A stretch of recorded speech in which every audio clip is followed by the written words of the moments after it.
Hello hi. ഇന്ന് IPL 2 മത്സരങ്ങളുള്ളത്. ഇന്ന് super സൺഡേയാണ്. അതിൽ ഫസ്റ്റത്തെ മാച്ചിൻ്റെ റിവ്യൂ നമ്മൾ ചെയ്ത് കഴിഞ്ഞു. ഇത് രണ്ടാമത്തെ മാച്ചിൻ്റെ റിവ്യൂ ആണ്. അത് മത്സരിക്കുന്നത് RCBയും മുംബൈയും തമ്മിലാണ്. ഇതിന് മുന്നേ തമ്മിൽ ഏറ്റുമുട്ടിയിട്ടുണ്ട്. അതിൽ 18 റൺസിന് RCB ജയിക്കുകയാണ് ചെയ്തിട്ടുള്ളത് വാങ്കഡയിൽ. ഇന്ന് കളി നടക്കുന്നത് റായ്പൂരിലാണ്. നമുക്ക് ആദ്യം ഒരു സ്ക്വാഡ് നോക്കി നോക്കാം. അത് നമുക്ക് RCB നോക്കാം. ജേക്കബ് ബദൽ, Virat Kohli, Devdutt Padikkal, Rajat Patidar, Jitesh Sharma, Tim David, Krunal Pandya, Romario Shepherd, Bhuvneshwar Kumar, Suyash Sharma, Hazlewood, പിന്നെ ഇമ്പാക്ട് പ്ലെയറായിട്ട് സെലീന്ദാർ വന്നേക്കാം. ഇനി മുംബൈയിലേക്ക് വന്നു കഴിഞ്ഞാൽ റിയാൻ റിക്കിൾട്ടൺ, രോഹിത് ശർമ്മ, സൂര്യകുമാർ യാദവ്, തിലക് വർമ്മ, നമാന്തീർ, ഹാർദിക് പാണ്ഡ്യ ഇല്ലാന്നുണ്ടെങ്കിൽ ബാബ കളിക്കാണ്ടായിരിക്കും. Will jazz, Corvin ബ്ലോഷ്, Deepak Chahar, Jasprit Bumrah, ഗസാൻഫർ, പിന്നെ ഇമ്പാക്ട് പ്ലെയറായിട്ട് ഷർദുൽ താക്കൂർ വന്നിരിക്കും. ഇതാണ് ഒരു 11 പ്രതീക്ഷിക്കുന്നത്. ഇതിൽ മാറ്റമുണ്ടായിരിക്കാം. അത് നമുക്ക് ടോസ് കഴിഞ്ഞതിന് ശേഷം എന്താണ് പിച്ചിൻ്റെ കണ്ടീഷൻ അനുസരിച്ചിട്ടായിരിക്കും ചിലപ്പോൾ എന്ത് ചെയ്യുക ക്യാപ്റ്റന്മാർ തീരുമാനിക്കേണ്ടായിരിക്കുക. പിച്ചിൻ്റെ അവസ്ഥ അറിയാം. ഫസ്റ്റ് ബാറ്റർമാർക്ക് നന്നായിട്ട് ആനുകൂല്യമുള്ള പിച്ചാണ് എങ്കിൽ കളി പോകെ പിച്ചിൻ്റെ ഡിമിനിഷൻ സംഭവിക്കുന്നതോടുകൂടി പിച്ച് ചിലപ്പോൾ ടേണിലേക്ക് മാറാം. അതായത് സ്പിന്നർമാർക്ക് ഒന്നുകൂടി ഗ്രിപ്പ് കിട്ടി എറിയാൻ സാധ്യതയുണ്ട് പിച്ചിൽ. അത് പിച്ച് റിപ്പോർട്ടിൽ അങ്ങനെയാണ് സൂചിപ്പിക്കുന്നത്. പക്ഷേ ഹൈ സ്കോറിംഗ് മാച്ചാണ് അവിടെ വരാനുള്ള സാധ്യത ഉള്ളത്. ടോസ് കിട്ടിക്കഴിഞ്ഞാൽ ആദ്യം ക്യാപ്റ്റൻ ഫീൽഡിംഗ് തിരഞ്ഞെടുക്കുക എന്നുള്ളതാണ്. കാരണം ഡ്യൂ ഫാക്ടർ ഉണ്ട്, മഞ്ഞ് പെയ്യാനുള്ള സാധ്യത ഉണ്ട്. അപ്പോൾ ഡ്യൂ ഫാക്ടർ ഉണ്ടാവും. തന്നെ ചേസ് ചെയ്യുക എന്നുള്ളതായിരിക്കും ടോസ് കിട്ടുന്ന ക്യാപ്റ്റൻ്റെ തീരുമാനം ഉണ്ടായിരിക്കുക. ഇതിലെനിക്ക് RCBയിലെ പ്ലെയിനിൽ ചെറിയൊരു ഇതിലെന്ന് വെച്ച് കഴിഞ്ഞാൽ ഈ ജിതേഷ് ശർമ്മ, എന്തിനാണ് ജിതേഷ് ശർമ്മനെ കളിപ്പിക്കുന്നത് എന്നുള്ളത് അറിയില്ല. ആൾ ഇതേവരെ ഒന്നും ടച്ച് ആയിട്ടില്ല. കളി തുടങ്ങുന്നതിന് മുന്നേ പറഞ്ഞിരുന്നു എല്ലാ മുൻനിര ബാറ്റർമാരും പോയി നിൽക്കുമ്പോൾ എനിക്ക് ഒറ്റയ്ക്ക് നിന്ന് കളി ജയിപ്പിക്കണം എന്നൊക്കെ പറഞ്ഞിരുന്നു. പക്ഷെ അതൊന്നും ഇവിടെ കാണാനില്ല. മുൻനിര ബാറ്റർമാർ പോയിട്ട് എത്രയോ വട്ടം ആൾ ഗ്രീസിൽ നിന്നിട്ടുണ്ട്. ഒന്നും കാട്ടാതെ സ്ട്രൈക്ക് റേറ്റ് പോലും മെയിൻറ്റെയിൻ ചെയ്യാതെ ആൾ ഔട്ടായി പോകുന്നതാണ് കാണുന്നത്. ഒന്നോ രണ്ടോ കളി പുറത്തിരുത്തി കഴിഞ്ഞാൽ ചിലപ്പോൾ എന്ത് ചെയ്യാം, ഫോം തിരിച്ചെടുക്കാം. വാശിയിൽ കളിച്ചിട്ട് ഫോം തിരിച്ചെടുക്കാം. അതല്ലാതെ ഇതിൽ വേറെ നല്ല. കാരണം ജേക്കബ് ബദൽ ഇപ്പോൾ ഫോമില്ല. വിൻസാൾട്ട് വരികയാണെന്നുണ്ടെങ്കിൽ ഒന്നും നന്നിരുന്നു. വിൻസാൾട്ട് ഇനി പരിക്ക് മാറാത്തതുകൊണ്ടായിരിക്കും ചിലപ്പോൾ പ്ലേയിലൊരു ഉൾപ്പെടുത്താതിരിക്കുന്നുണ്ടാവുക. അടുത്ത കളി എൻ്റെ മേലത്തെ കളി ചിലപ്പോൾ ആൾ തിരിച്ചു വന്ന കളി പ്ലേ ഓഫ് ആകുമ്പോഴേക്കും ആൾ ഫിറ്റായിട്ട് തിരിച്ചു വന്നേക്കാമെന്നാണ് നമ്മൾ പ്രതീക്ഷിക്കുന്നത്. പിന്നെ കളിയിൽ വെച്ച് നോക്കുമ്പോൾ മുംബൈ കഴിഞ്ഞ കളി ജയിച്ചിട്ടും RCB 2 കളിയായിട്ട് തോറ്റു. സ്കോഡിനെ മെയിൻറ്റെയിൻ ചെയ്യാം ഹാർദിക് പാണ്ഡ്യക്കോ അല്ലെങ്കിൽ സൂര്യകുമാറിന് സാധിച്ചിട്ടില്ല. പക്ഷേ സൂര്യകുമാറിന് സാധിച്ചിട്ടില്ല എന്ന് പറയാൻ പറ്റില്ല. കാരണം സൂര്യകുമാർ 2 വട്ടം ടീമിനെ നയിച്ചിട്ടുള്ളൂ.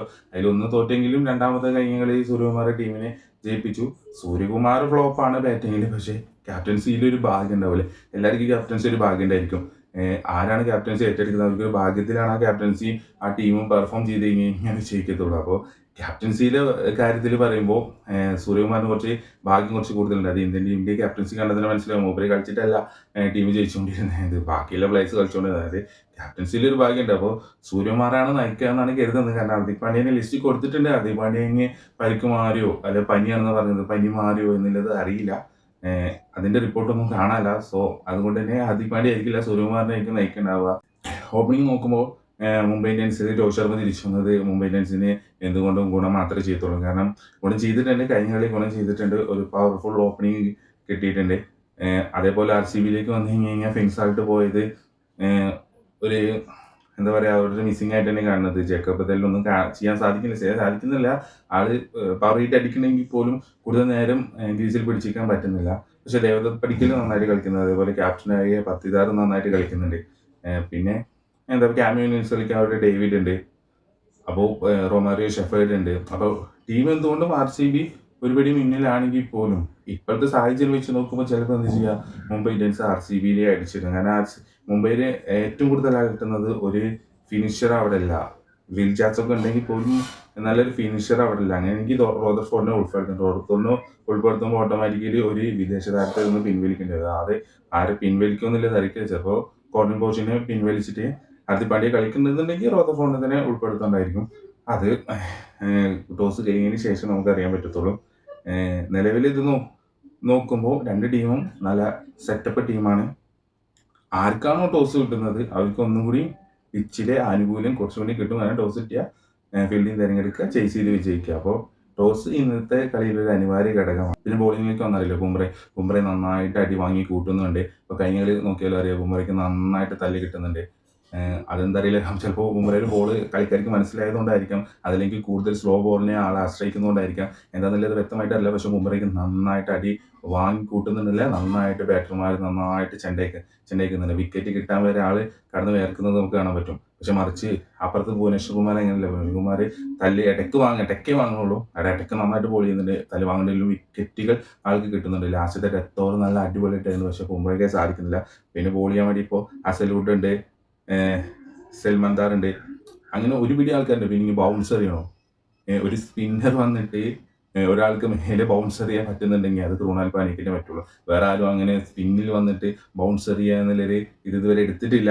അത് ക്രൂണാൽ പാണ്ഡ്യ അത്ര ചെയ്യും. കാരണം നമ്മളത് പ്രതീക്ഷിക്കില്ല. നമ്മൾ ബാറ്റ് ചെയ്യാൻ നിൽക്കുമ്പോൾ സ്പിന്നർ ഒരു ലെവലിൽ ഒരു സ്പിന്നർ വരുമ്പോൾ നമ്മൾ എന്ത് ചെയ്യുക, അരയ്ക്ക് താഴെയുള്ള ഒരു ബോൾ പ്രതീക്ഷിച്ചിട്ടാണ് ബാറ്റ് ചെയ്യുക. സ്പിന്നർ ബാറ്റ് ചെയ്യുമ്പോൾ സ്പിന്നർക്കെതിരെ ബാറ്റ് ചെയ്യുമ്പോൾ നമുക്ക് ശ്രദ്ധിച്ചാൽ മനസ്സിലാവും, ബാറ്റ്സ്മാൻ ഒന്നുകൂടി ഒന്ന് സ്റ്റാൻഡിങ് ആയിട്ട് നിൽക്കുക. എന്താണെന്ന് വെച്ച് കഴിഞ്ഞാൽ ബോൾ അത്രയേ വരും. പക്ഷേ ക്രുണാൽ പാണ്ഡ്യ അതല്ല അവസ്ഥ. ക്രുണാൽ പാണ്ഡ്യ വന്നിട്ട് ബൗൺസർ ചെയ്യാണ്, ഏകദേശം ഷോൾഡറിൻ്റെക്ക് തലയിൽ മേൽക്കൂടി പോകുന്നത് ബൗൺസർ ചെയ്യുമ്പോൾ ബാറ്റർമാർക്ക് പെട്ടെന്ന് എന്ത് ചെയ്യില്ല, അത് കണക്ട് ചെയ്യാൻ സാധിക്കില്ല. അങ്ങനെ വിക്കറ്റ് കിട്ടിയിട്ടുണ്ട്. അതായത് ഒരു കളിയിൽ ഹെഡ്മേയറൊക്കെ അങ്ങനെ ബൗൺസ് വന്നപ്പോൾ ബാറ്റ് വെച്ചു, നേരെ ഹെഡ്മേയർ എന്ത് ചെയ്തു, ക്യാച്ച് കൊടുത്ത് മടങ്ങുകയാണ് ചെയ്തത്. അപ്പോൾ ക്രുണാൽ പാണ്ഡ്യയും ഈ പിച്ചിൽ എന്ത് ചെയ്യുക, എന്ത് കാട്ടുമെന്നുള്ളത് അറിയില്ല.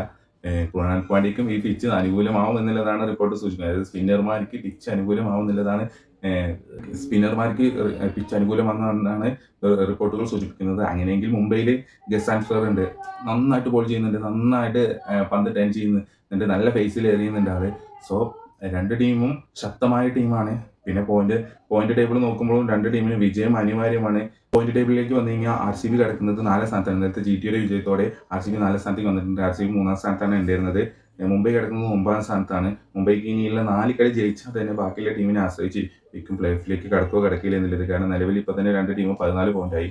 മുംബൈക്ക് ഇനി 4 കളി ജയിച്ചു കഴിഞ്ഞാൽ 14 പോയിന്റ് ആവത്തോളും. അപ്പോൾ മുംബൈക്ക് ബാക്കിയുള്ള കളികളെ ആശ്രയിച്ചിട്ടാണ് മുംബൈ കയറില്ലെന്ന് പറയുന്നത്. അതിന് മുംബൈ എന്ത് ചെയ്യണം, ആദ്യം 4 കളി വിജയിക്കണം. 4 കളി വിജയിക്കുക എന്നുള്ളത് പുറത്തിരുന്ന് കാണണം. കാരണം കളി വരുന്നത് അത്രയും ടഫ് ടീമിനായിട്ടാണ് മുംബൈയുടെ കളി വരുന്നത്. എന്നാൽ തന്നെ ടഫ് ടീമാണ്.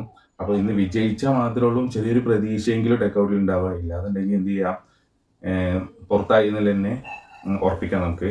ഇതേ അവസ്ഥയിൽ നിൽക്കുന്ന LSG ഉണ്ട്. LSGക്കും ഇങ്ങനെ 4 മാച്ചാണ്. അപ്പോൾ ബാക്കിയുള്ള ടീമിൻ്റെ ആശ്രയിച്ചിരിക്കും LSGയുടെ കളികളും. അപ്പോൾ അടുത്തൊരു വീഡിയോ ആയിട്ട് കാണാം. ബൈ.